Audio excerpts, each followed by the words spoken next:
Welcome back to the TwinSpires Racing Roundtable. I'm Ashley Anderson, joined by James Scully and Vance Hansen to talk about the recent Kentucky Derby and Oaks Preps at Churchill Downs and other notable performances over the Thanksgiving week. James, Vance, I hope you had a good Thanksgiving break, and I hear it's someone's birthday today. Vance, happy birthday. Thank you very much. One Yes, day older, not sure if I'm wiser, but we'll find out. yes. He's- Happy birthday, Vance. Had a good holidays. Thanks, Ashley. Hello.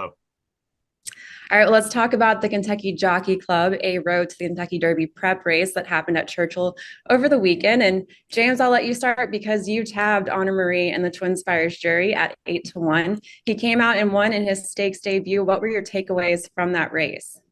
I came away encouraged by Honor Marie's performance. I thought he improved significantly, stretching out to 2 turns, which I was really expecting him to do, given his breeding. And, he was an off-the-pace runner who I thought was a bit of a grinder in a pair of sprint efforts. But what really caught my eye was the Kentucky Jockey Club was a turn of foot he showed. He's about 3.5 lengths back at 7th on the far turn after 3/4 of a mile.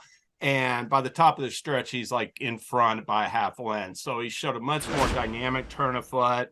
He won, I thought, pretty convincingly. And I had told part of the reason why I liked Honor Marie was because I thought the 4 runners with stakes experience had all been exposed in the Kentucky Jockey Club. I thought it flattered him that the top 3 finishers were all exiting maidens and allowance races. And he came home fast. I mean, really pretty solid finish. 6 furlong time in 1:13.4. He finished his final 5/16 of a mile in nearly more than a second and a half faster than Intricate, who won the Goldenrod as stake 1 race earlier. He got a 96 Brisnet speed rating, easily a career best, a 102 late pace number. And while Honor Code hasn't been known, I think Honor Code's going to be a solid 2-turn sire. But what really benefits Honor Marie for longer distances is this female family. His dam was stakes place, never raced in a sprint. And she's a half sister to Rule Law, who finished third in the 1.5 English Derby and won the 1.75 grade Group 1 St. Ledger. So I see Honor Marie as a very promising prospect for Whit Beckman, who saddled his first stakes winner. And I liked his effort in the Kentucky Jockey Club, Vance. Yeah, I'd echo a lot of the points that you made. I thought the top 2 finishers in the Jockey Club entered the race with some class questions surrounding them. Honor Marie had broken his maiden in one of those maiden auction races, and then Real Men Violin needed 5 starts to break his maiden. So and their performances showed how quickly some 2-year-olds can come to hand and progress. And of course, you did bring up the kind of the modest pace of the Jockey Club and the fact that he was able to close into that very successfully from the tail of the field. I thought that in itself was very impressive. And the longer distances of the preps at Fairgrounds, a 1.125 in the Risen Star, 1.316 of the Louisiana Derby, I think are going to really suit this horse this coming winter. I'm encouraged by him as a solid Derby prospect heading into the winter, Ashley. Yeah, you all covered a lot. I was going to echo what James said, and you brought it up in the jury that you had your doubts about the stakes experienced runners. They all failed to finish on the money, and the 3rd place finisher, Stretch Ride, was unbeaten from 2 starts, but hadn't raced in the stakes either. Came out and finished 3rd. I am curious with the pedigree of Honor Marie. Keeler Johnson covered this earlier in the week on TwinSpires Edge and mentioned that Honor Marie has a lot of stamina, but not necessarily a lot of speed in his pedigree, and thinks maybe the 1.5 mile Belmont may be better suited. Do you all agree? Do you think longer distances, maybe the Derby is too short for this horse? What do you think, James? Well, I think that's a fair point because, it's generally recognized a little bit of speed and stamina in the pedigree can be a good thing for the Derby. But you also have to realize that this is a race that, especially the last 2 years, has just had a ridiculously wicked pace that is set up completely for late runners. So that's not always going to be the situation. Some years, though, the pace figures to be more moderate, but I think Anna Marie, the real key at this time of year, and Van sort of touched on it, it's all about moving forward. These 2-year-olds going into their 3-year-old season have to keep advancing, and I think he has the opportunity to do so, Ashley. All right, well, you brought up the goldenrod a little bit already with Intricate. And tell me, Vance, do you think Intricate is a strong Kentucky Oaks prospect after that win in the goldenrod? Absolutely. Although she kind of benefited from an ideal trip tracking in behind a solid tempo set by West Sunset, who had actually beaten her sprinting first time out. I thought Intricate looked very assured winning the goldenrod, very comfortably. Didn't need much encouragement from Tyler Gaffleon once she made the lead. And, he may have, given her a light encouragement once, and then it was just a stroll to the wire. And she's 2 for 2 now over a mile and a 16th, and longer distances to me seem like they're going to hit her right between the eyes. And she's trained by Brendan Walsh, who won the Oaks this year with Pretty Mischievous, who actually ran third in the goldenrod last year. So I think it's encouraging that Intricate is already farther along than Pretty Mischievous was at this time a year ago. And I guess she'll be pursuing the same preps for the Oaks that Pretty Mischievous did down at Fairgrounds in New Orleans. And she looks like the filly to beat in those races, James. Yeah, I agree. I mean, one thing about the goldenrod was Intricate was facing some nice rivals in there. Torpedo Anna, that was the odds-on favorite and finished second, was coming off a pair of like dominant wins that were impressive, even time-wise. So I thought that I thought, like Vance said, I thought she was impressive and just getting going. She had just broke her maiden the race before, didn't show a lot at a sprint, has run so well in a pair of mile and a 16th races, and shapes up well for her 3-year-old season. She's by gun runner as well, so longer distances will be no concern in my mind, Ashley. Yeah, I agree. I think she looks like the filly to watch along the Oaks Trail. And you mentioned, Vance, that Brendan Walsh is her trainer and won the Oaks last year. Tyler Gaffleon also was the jockey aboard Pretty Mischievous last year and the jockey for Intricate. So great pairing there. And I also wanted to note that her Brisnet speed figure improved to a 92 after getting an 82 last race, and also had a 96 and a 99 E1 and E2 early. What do you call them, James? E1 and E2. I guess there's no real designation for the 1 and the 2, but yeah, the early pace numbers. So looked really good coming off this race, and certainly going to keep an eye on her going forward. Well, is there anything else that caught your eye this holiday weekend, James?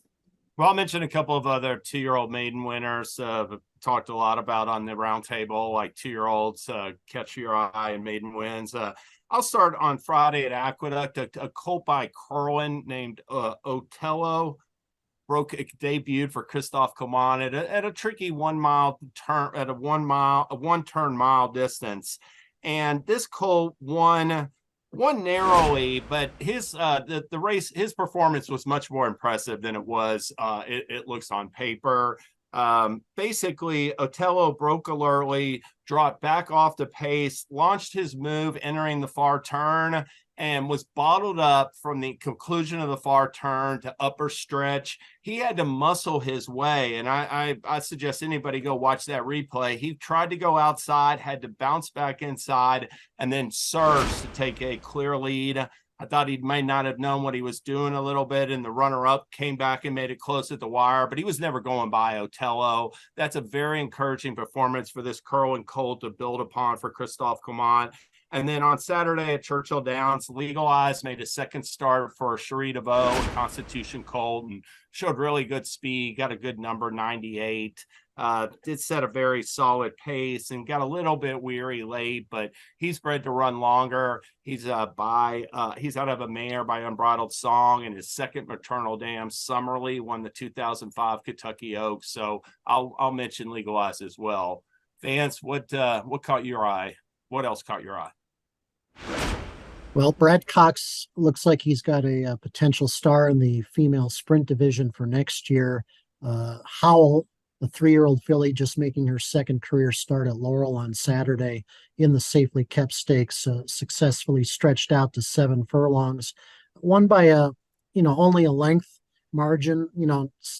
She was 2-5 in that race against some suspect competition, and she only won by a length, but it looked like she was doing it a lot easier than that. And she did continue to show a little greenness late when she kind of lugged in towards the inside, but I'm still very encouraged by that performance. She had won very impressively on debut at Keeneland in late October, and now Cox, I think, mentioned before the Safely Kept that Howell could reappear in the La Brea Stakes at Santa Anita on their opening day card the day after Christmas. So she could go from unraced maiden in late October to Grade 1 winner in the span of 2 months. We'll find out later in December if she shows up at Santa Anita. But I'm encouraged by Howell now that the female sprint division has kind of lost a star, maybe two for next year. We'll find out, but she does look like a potential star in the making. And whether it will be at Santa Anita where she shows her true colors, or maybe in some races at Oaklawn Park in the wintertime. I know they have a good female sprint stakes program down there. We'll just find out. But Howell's a filly to keep an eye on over the next few months, Ashley. And Brad Cox has trained a champion female sprinter in Kafefi, right? That's right. Yeah. And I wanted to mention the maiden winner, Track Phantom. He broke his maiden in his third start and won by more than 4 lengths in a 1 1/16 mile maiden special weight at Churchill on November 25th, the same day as those Kentucky Oaks and Kentucky Derby prep races. He was third to Stakes Place Stronghold on debut in a 1 mile maiden special weight. Then his second start finished second by half a length to Real Men Violin, who of course was the runner-up in the Kentucky Jockey Club. And then this time out, beat 11 rivals in this 1 1/16 mile maiden special weight race. As the favorite, he's by Quality Road out of Into Mischief mare Miss Sunset, a graded stakes sprinter, so has that speed and the stamina in the pedigree.